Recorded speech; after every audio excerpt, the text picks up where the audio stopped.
One aircraft, one ambush, one missile. That was all it took to end what Russian bomber crews had called the safest run in the war. For months, Su-34 crews flying out of Russian-controlled airfields had been running what amounted to a conveyor belt of destruction. They would climb to altitude, push to the release window, 40 kilometers from the front, sometimes 50, drop their UMPK glide bomb packages, then bank hard and sprint home before any Ukrainian air defense system could acquire them. The math was brutal and simple. The bombs flew on, unpowered, guided by GPS and inertial navigation, while the aircraft was already clear. Ukrainian ground forces called the glide bomb corridor the invisible hand. You couldn't see it coming. You heard the impact, or you didn't hear anything at all. Entire Ukrainian defensive positions had been flattened under this campaign. Fortified trench systems built over months of back-breaking labor, gone in a single morning. Armored vehicle parks, logistics hubs, ammunition transfer points, command posts reinforced with concrete and timber, erased. The psychological toll on Ukrainian infantry holding the Eastern Front was immense. Soldiers described hearing the distinctive low moan of incoming UMPK ordnance and simply not knowing whether the next second would be their last. There was no intercept. There was no warning system reliable enough. There was no counter. Not yet. The glide bomb problem had consumed Ukrainian air defense planners since the weapon first appeared in mass deployment. Russian aerospace forces had retrofitted hundreds of Fab 500 and Fab 1500 bombs with UMPK modules, universal planning and correction kits, turning dumb iron into standoff precision munitions. A single Fab 1500 carried 1,500 kilograms of high explosive in a hardened casing designed to penetrate reinforced concrete before detonation. When one of these weapons hit a Ukrainian defensive position, there was rarely anything left to assess. The crater alone told the story. Ukrainian engineers, intelligence analysts, and Air Force planners had been working the problem from every angle. Electronic warfare teams tried jamming the GPS signal the UMPK module used for terminal guidance. The results were inconsistent. The bombs had backup inertial navigation that degraded accuracy but didn't stop them. Anti-aircraft systems like Iris-T and Patriot were optimized for faster, higher-flying threats. The low, slow glide path of an UMK bomb created targeting geometry that complicated intercept solutions. And killing the bomb after release did nothing to stop the next one.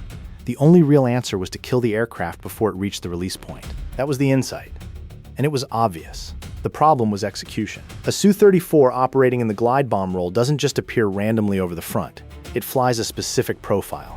It needs a specific altitude window, typically between 4,000 and 5,000 meters, to achieve the standoff range that makes the weapon effective. It needs a specific approach vector, dictated by the target coordinates and the prevailing winds. And it needs to stay within a specific geographic corridor, because the physics of the UMPK module limit the bomber's flexibility. Fly too far north, too far south, and the bomb can't reach the target. Fly the wrong altitude, and the standoff range collapses, putting the aircraft inside Ukrainian air defense coverage. The Su-34's approach path was not random. It was constrained. For months, Ukrainian intelligence had been mapping exactly those constraints. Every confirmed glide bomb strike was reverse engineered. The impact point, the weapon type, the approximate warhead size. All of this fed backward into trajectory models. OSINT analysts cross-referenced satellite imagery with acoustic reports from Ukrainian ground observers. NATO partners with signals intelligence assets in the region contributed intercept data. Ukrainian Air Force specialists built a database of release corridors, geographic windows through which Russian bombers had to fly if they wanted to hit specific target sets on the Eastern Front. The picture that emerged was not a random cloud of possible positions. It was a set of lanes, predictable lanes, recurring lanes. And inside those lanes, there was now a new variable, the F-16. Ukraine had received its first F-16 Fighting Falcons through the coalition program involving Netherlands, Denmark, and Norway. The aircraft came with full Western avionics, data link integration, and the ability to employ AIM-120 AMRAAM missiles, active radar homing beyond visual range weapons with a maximum engagement range in the 60-kilometer class. The AMRAAM was a fundamentally different tool than anything Ukraine had used for air-to-air combat before. It was a fire-and-forget weapon. Once launched, the missile guided itself to the target using its own active seeker head. The launching aircraft didn't need to maintain radar lock. It could turn away, go defensive, go cold. The missile would still find its target. I'm your host at Conflict East, where we analyze the battles that change wars. And this one changed something critical, the calculus that Russian bomber crews had relied on for their survival. Which weapon proved decisive in breaking the glide bomb corridor? Was it A, the AMRAAM seeker, B, the AWACS data link? Or C, the Ukrainian ground observer network? Keep that question in mind. We'll answer it at the end. The Su-34 fullback is not a small aircraft. It measures nearly 23 meters in length, with a wingspan just over 14 meters. Fully loaded for a glide bomb mission, it weighs approximately 45,000 kilograms at takeoff. Two Saturn AL 31F turbofan engines produce roughly 25,000 pounds of thrust each, giving it a top speed of Mach 1, 8 at altitude.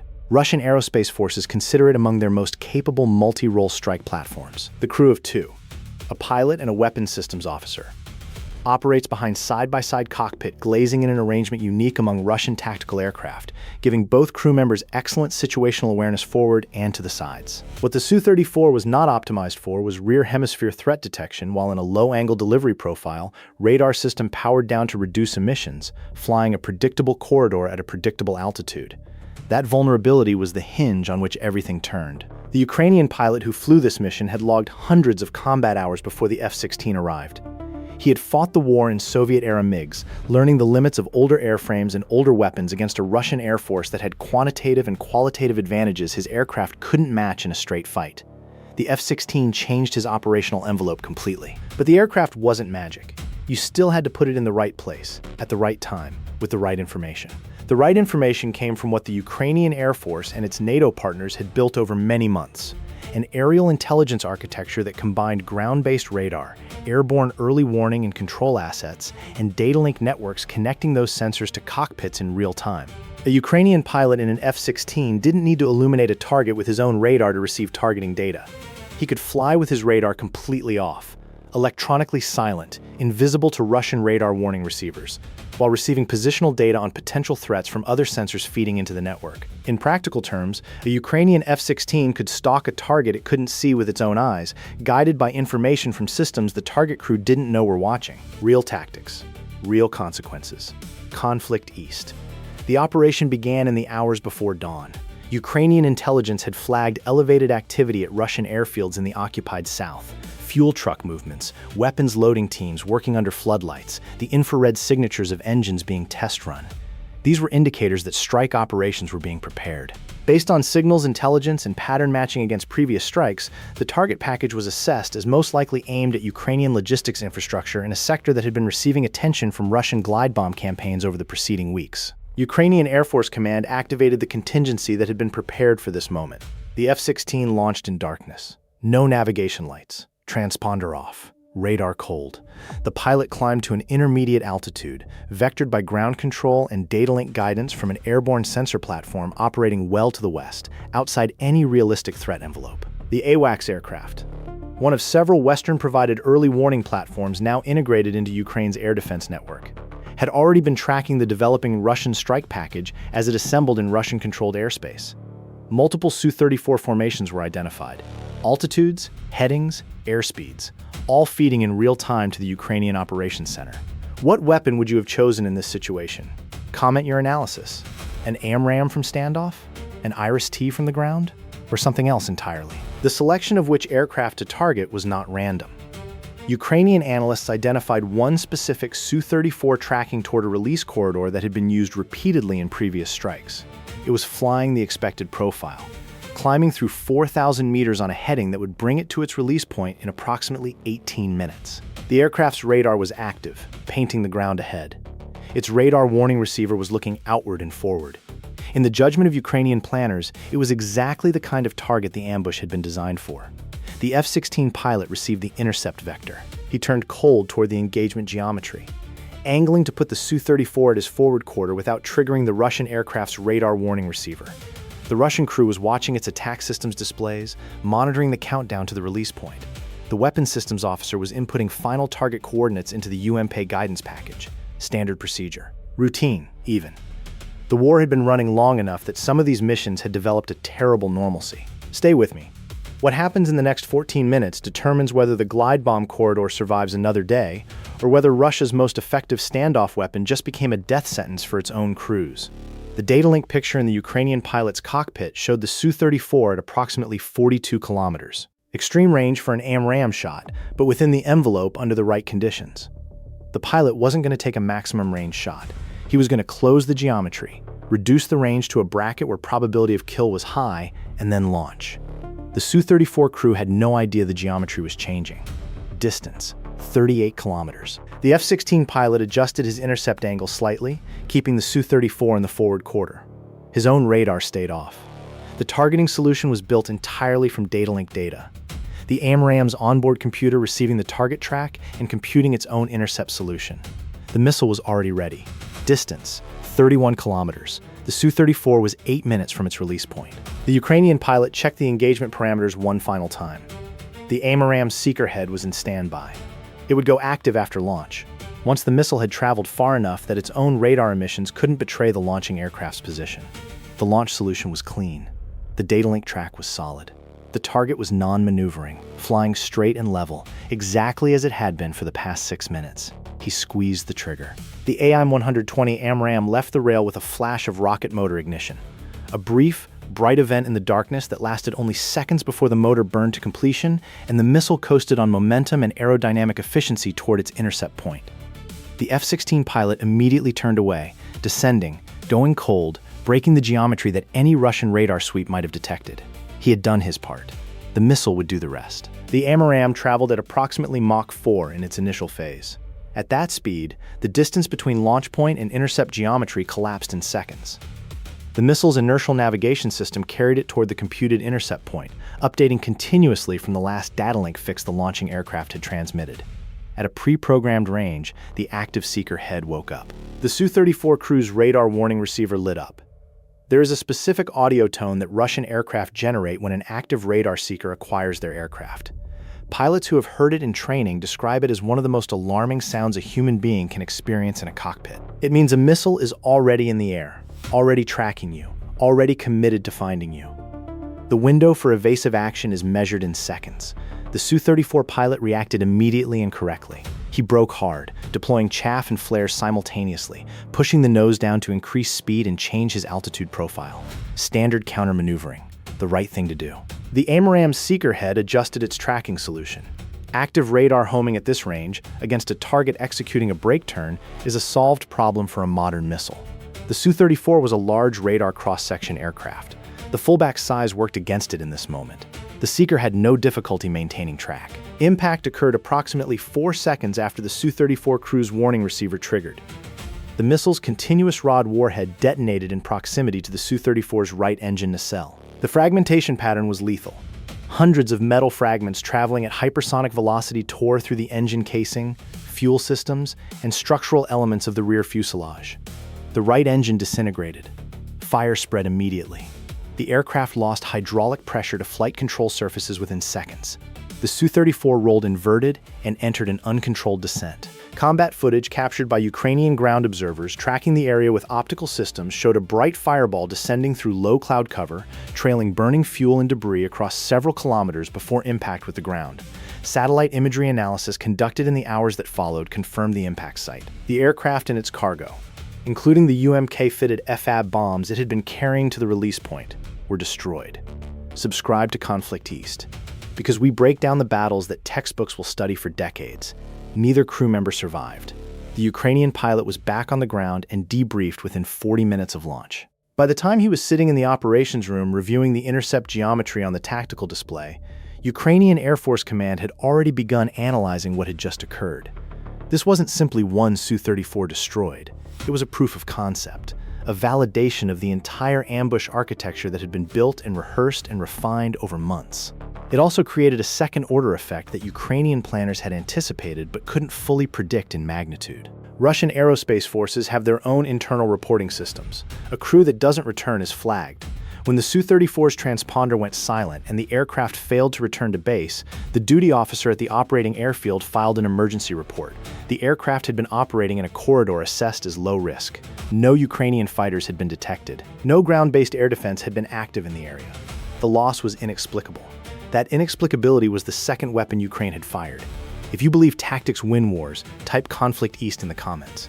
Because what happened next wasn't a tactical adjustment. It was a psychological disruption. Russian Aerospace Forces Command temporarily suspended glide bomb operations along the affected corridor while a damage assessment was conducted.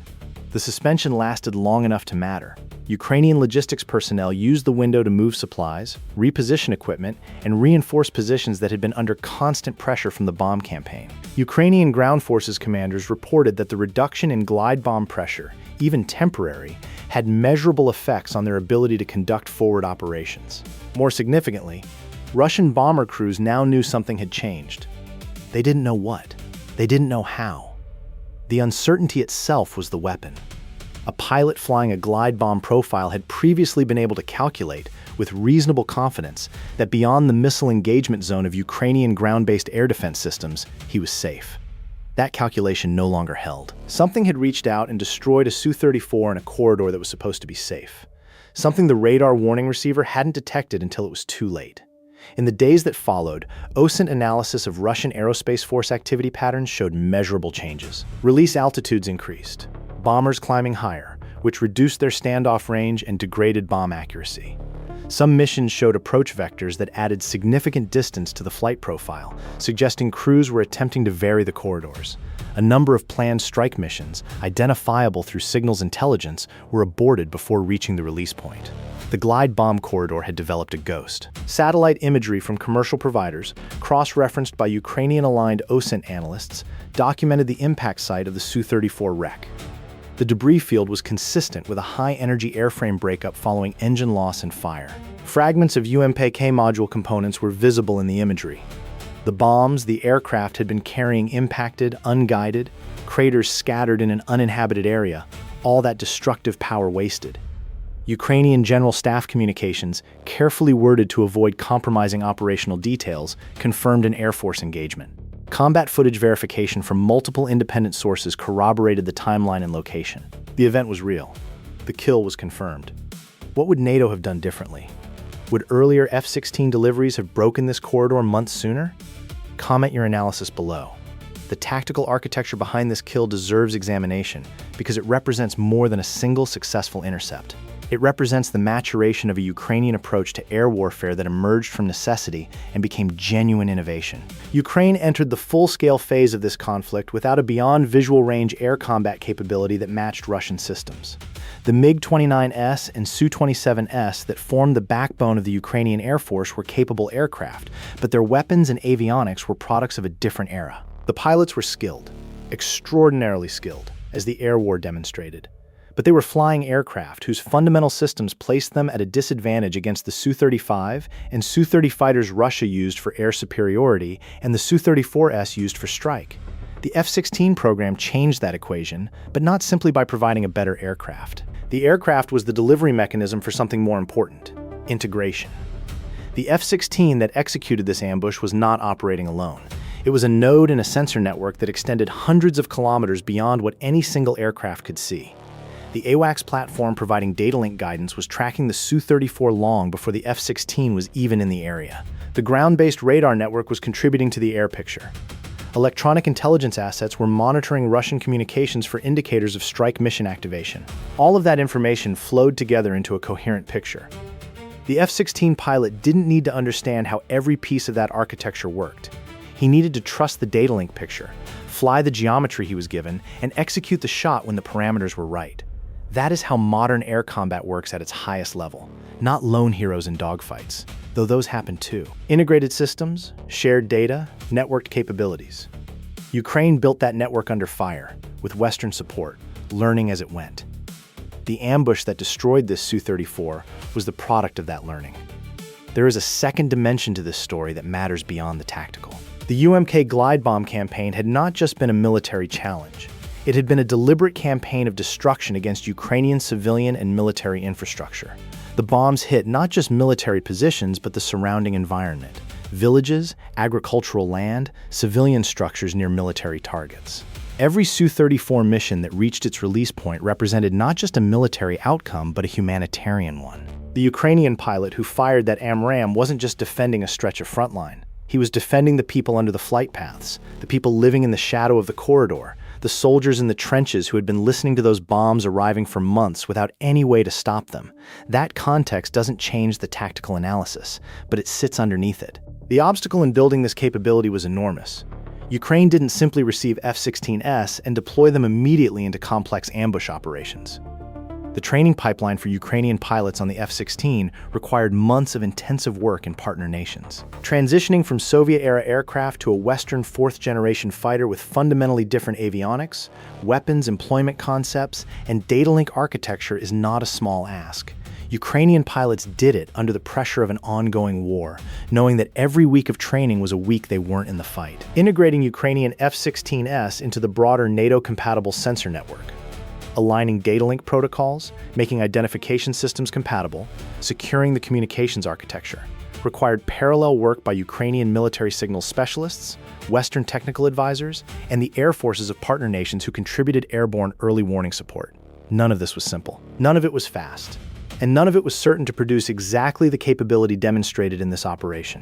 There were setbacks. Early F-16 deployments suffered from support infrastructure challenges, spare parts, pipelines, maintenance facilities, trained technical personnel. Ukrainian Air Force leadership had to balance the desire to employ the aircraft operationally against the need to build sustainable support structures that would keep them flying long-term. Some early missions were curtailed by maintenance issues.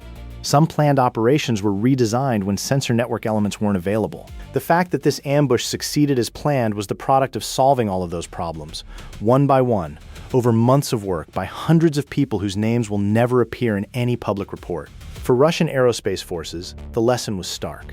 The standoff sanctuary that the Su-34 community had relied upon was no longer guaranteed. An aircraft flying a predictable profile in a predictable corridor at a predictable altitude was potentially inside a weapon engagement zone its crew couldn't detect with organic sensors. The radar warning receiver would only trigger when the missile seeker went active. And by then, the engagement geometry was already decided. The only defense was to break the predictability. Vary the corridors. Vary the altitudes. Vary the timing. Accept degraded bomb accuracy in exchange for reduced vulnerability. Each of those mitigations reduced the effectiveness of the glide bomb campaign. Fewer accurate hits, longer sortie profiles, higher crew stress. The return on investment for each Su-34 mission that did penetrate to the release point was unchanged. A successful hit remained devastating. But the missions were now more expensive, in every sense. And somewhere in the Ukrainian Air Force operations structure, analysts were already updating the pattern database with the new Russian approach vectors, building the next model of where the bombers would fly, now that they knew the old corridors had a ghost in them. What was the decisive weapon that broke the glide bomb corridor? Earlier, we posed the question: A, the AMRAAM seeker, B, the AWACS data link, or C, the Ukrainian ground observer network? The answer is B, the AWACS data link. Though the honest answer is that none of the three could have worked without the others. The AMRAAM is a remarkable missile, but the pilot couldn't have fired it without a target. The ground observer network provided tactical awareness of the aftermath, but not the real-time tracking during the engagement. The AWACS data link was the element that made the ambush possible. It gave the F-16 a target track while the fighter's own radar stayed cold, making the hunter invisible until the moment of launch. The integration of sensor, data, and shooter was the decisive capability. Ukraine didn't just acquire new weapons. Ukraine built a new way of fighting. Will Russian aerospace forces successfully adapt their glide bomb tactics to defeat this ambush architecture? Comment yes or no. Was the decision to fly radar cold throughout the entire approach the right call, given the risk of losing situational awareness of other threats in the sector? Could Russian forces have detected the developing ambush architecture through signals intelligence and changed the approach vector in time to survive? What would you have done differently? As the Ukrainian pilot, as the Russian crew, as the Air Force commander on either side? The glide bomb corridor is quieter now, not silent. The campaign didn't end with one aircraft lost. Russia adapted, shifted, continued. But something changed in the risk calculus that Su-34 crews carry with them on every mission that sends them toward Ukrainian airspace. The comfortable certainty of the standoff sanctuary is gone. Every approach now carries the question: is there something out there, flying cold, waiting for the seeker to wake up? That question is a weapon too. Real tactics. Real consequences. Conflict East. Subscribe, because the battles being fought above the Ukrainian tree line are writing the doctrine that every air force in the world will study for the next generation. The debris field is overgrown now. But the lesson isn't buried. It never is.